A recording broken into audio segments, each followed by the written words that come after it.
Magandang araw po sa inyong lahat ha. Ngayon po ay araw ng ano bang araw ngayon? Sabado, no? Pero syempre nag-aaraw-araw po tayo ng Spokes Hour dahil wala naman tayong masyadong ginagawa dito sa The Hague. Anyway, pag-usapan po natin ngayon yung kakatapos lang na oral argument ng PhilHealth at saka yung tatlong Pilipinong naaresto di umano dahil sila ay espiya ng Pilipinas sa China, no? Well, alam niyo po, malapit talaga sa puso ko yung PhilHealth na yan dahil tayo nga nagsulong sa universal healthcare, no? At sinulong natin yan dahil nga dun sa mapait na karanasan ko ng nanay ko, sasabihin ko na po, no? Kasi yung si Justice Lopez, sinabi niya, no, wala pang 2% ang nakuha niya sa PhilHealth, ang ginastos niya 7 million para sa cancer. Ang nanay ko po, pagkatapos ng 4 na taon na pagkakasakit bilang renal patient, no, yung kidney dialysis, umabot po siya ng 32 million pesos. Kaya nga po, nung araw na siya namatay, limas na limas ang kanyang cash. Wala po siya ni isang kusing na natira dahil lahat po yan ay napunta sa ospital. Kaya nga po, inalay ko ang universal healthcare na yan nung ako'y sinulong ko yan sa 17th Congress para sa aking nanay dahil alam ko na yung nanay ko na meron ng kaya, may ganong kalaking halaga na naubos sa kanyang pahospital, ay hindi ordinaryo sa Pilipino. Dahil ordinaryong Pilipino, kapag wala kang pera, mamamatay ka na lamang. At ngayon nga po, isa sa benepisyo ng universal healthcare ay 4 na beses, isang linggo, libreng dialysis. Kasi yan po talagang dahilan kung ba't nalimos ang nanay ko. No? Kaya talaga namang inuna ko po talaga sa mga benefits ay ang dialysis na yan. Ano nangyari dito sa latest hearing? Natapos na po ang oral arguments. Nagkaroon po ng 3 o 4 na oral arguments na yan. No? At pinapasumite na po sila ng memorandum. Isa sa mga nangyari dyan ay sinabi nga ni Justice Lopez na 2% lang ang nakuha niya sa PhilHealth, samantalang ang kanyang total bill ay 7 million. No?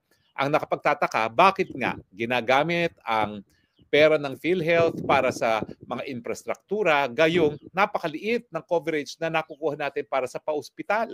Yun nga ang experience ni Justice Lopez, 2% lamang. Ang sinasabi ng PhilHealth hanggang 18%. Kung may pera talaga ang PhilHealth, dapat yan 100% kung kakayanin. Yan ang intensyon ng batas. Dahil, ito nga po, kasama naman yan sa legislative history, nung ako'y nag-sponsorship speech ng universal healthcare, talagang dinitali ko yung karanasan ko sa Inglaterra nung ako'y nag-aaral ng 1995, no? At sinabi ko na libre lahat ng aking gamot. Una, merong 2 pounds na administrative fee, tapos pati yun na wala na. At ngayon ako'y asylum seeker dito sa Netherlands, libre na rin po lahat ng gamot ko, pati yung pagkamahal-mahal na Ozempic na prescribe naman po sa akin. Dahil yung Ozempic lang, yung ginagamit ng mga celebrities na nakakapayat, yun lang yung talagang nag-control ng sugar ko sa kauna-unahang panahon. Libre po, binigyan ako para sa isang buwan, 4 na pence, no? Napakamahal po noon. No? Pero bukod doon sa sinabi ni Justice Lopez, nagsalita rin si Justice Kagiwa. Bakit ba ang akala ninyo ang budget ng PhilHealth ay nakasalalay sa national budget? Samantalang, yung sin taxes law, yung batas ng PAGCOR, batas ng PCSO, nakasulat doon talaga na mga pondong yan ay gagamitin para sa universal healthcare. Kaya nga po sinasabi ko, nung dais ko rin palitan ng pangalan ng PhilHealth to National Health Service, kasi pag PhilHealth, iniisip pa rin natin insurance, hindi po. Talaga pong ang acting layunin sa universal healthcare ay wala ng Pilipinong mamamatay dahil lamang sa kahirapan. At dahil dyan, alam natin na hindi dapat manggaling lamang sa premiums ang gagastusin ng PhilHealth. Kaya nga po merong budget, ang pangtao ng budget. Pero bukod dyan, yun nga po, yung kabuuan ng sin taxes, kalahati ng PAGCOR, kalahati ng PCSO, kita, lahat po yan dapat gamitin sa universal healthcare. At syempre, hindi pa rin mawawala yung premiums dahil nga kinakailangan mapalaki natin ang pondo ng mas malaking benepisyo. So mali po yung ginawa ng Marcos administration na linipat nila para sa infrastruktura. Dahil ang patunay nga dyan, ang sabi ng PhilHealth, mag-aim sila na 18% ng hospitalization masasagot. Hindi po. Ang aim is dapat 100%.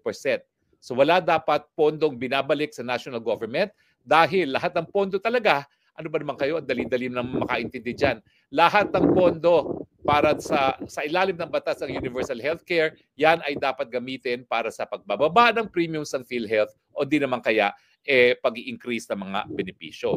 So yun ang sabi ni Justice Kagiwa, no? Tapos, yun nga po, yung sabi ng Vice President na yan, na si Lim Siaco, alam mo, matagal ko na binabati ko si Lim Siaco na yan. hindi ko maintindihan ba't hindi matanggal-tagal yan. Para siyang linta na nakadikit sa PhilHealth. Pero wala namang ginagawang mabuti sa PhilHealth yan. Puro kapalpakan, pati itong paglipat ng pondo. No? Hanggang 18% lang daw ang tinatarget nila na hindi tama. Hindi po tama. Dapat zero billing ang objective ng universal healthcare. Kaya nga ang tingin ko po, yung malasakit law, yan po ay superfluous. Dahil dapat talagang ipatupad ang universal healthcare at talaga naman po magkakaroon tayo ng zero billing. Okay? Tapos, ayun nga po, kaya naman na ang sabi ni Justice Lopez, at least dapat kalahati ng hospitalization masagot. Mr. Justice, tama po kayo dyan na dapat mas malaki than 18% na tinatarget ng PhilHealth. Pero ang ating layunin po, nung ating ipinasayan, dapat 100% billing sagot ng PhilHealth. Gaya po dito ngayon sa Netherlands. 100% ng gamot ko, 100% ng lahat ng pahospital, basta ikaw ay membro, ay libre. Yan pong ninanais natin sa Pilipinas. At huwag niyong sabihin kulang ang pondo natin dahil nakapagbabalik nga kayo ng pondo sa national government. So hindi po totoo yan na wala tayong pondo. Sapat-sapat po ang pondo.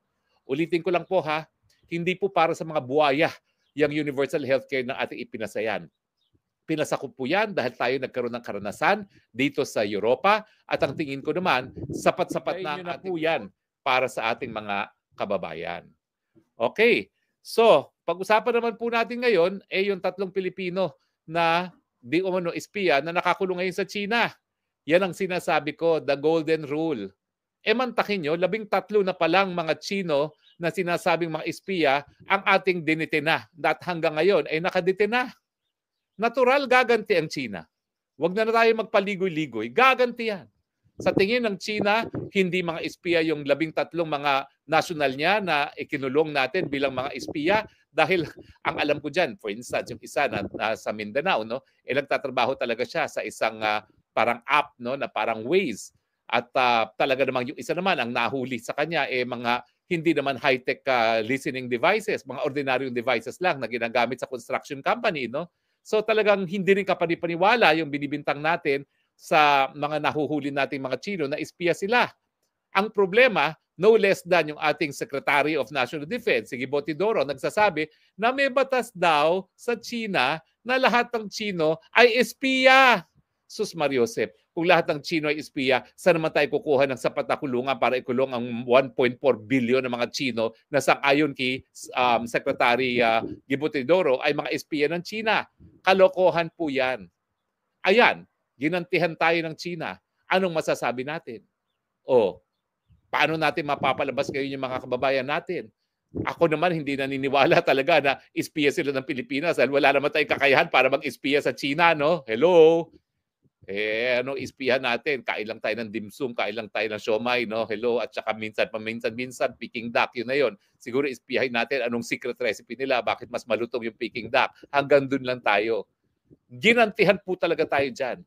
At ang mensahe, huwag kayong gagawa ng kahit ano laban sa aming mga nationals na ayaw niyong gawin namin sa inyong mga nationals. Paano yan? Habang nakakulong indefinitely yung mga Chino na inaakusa natin na mga espiya, ganun din ang gagawin nila sa Pilipino. At mas marami pa silang huhulihin kung hindi natin ititigil itong xenophobia na ito na binabansagan natin na lahat ng Chino ay mga espiya. The golden rule, mga kaibigan. It's as simple as that.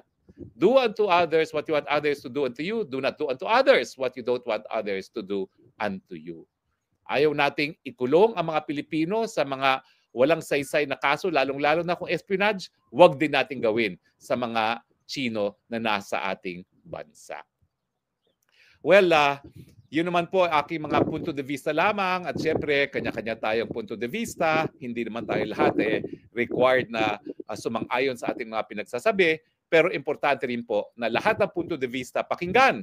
Dahil lahat naman tayo naghahanap ng katotohanan, lahat tayo naghahanap ng solusyon sa ating pang-araw-araw na problema.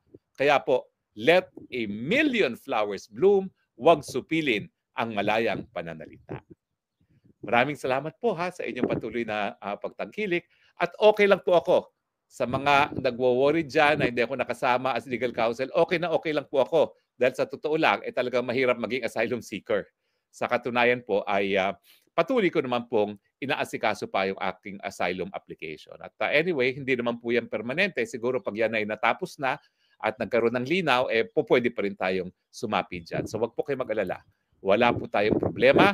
At ang aking problema lang, nung aking alinlangan lang, is hindi ko pa nakikita ang ating Presidente Duterte. Kasi nga, gumawa ng mga pamamaraan yung abogadong taga-Israel na talagang ayaw niyang mapakausap sa iba si Presidente Duterte. Yun lang po ang aking regrets. Dahil ako naman, nasira ang buhay ko, ako po ay persecuted, hindi naman po dahil sa aking kagagawan, kundi dahil sa aking pinatunayan ko ng loyalty sa mga Duterte at hindi po ako nagsusisi. So wag po kayo mag-alala. Okay lang po si Harry Roque. We're a big man. Maraming salamat po sa inyong patuloy na pagtangkilik ha.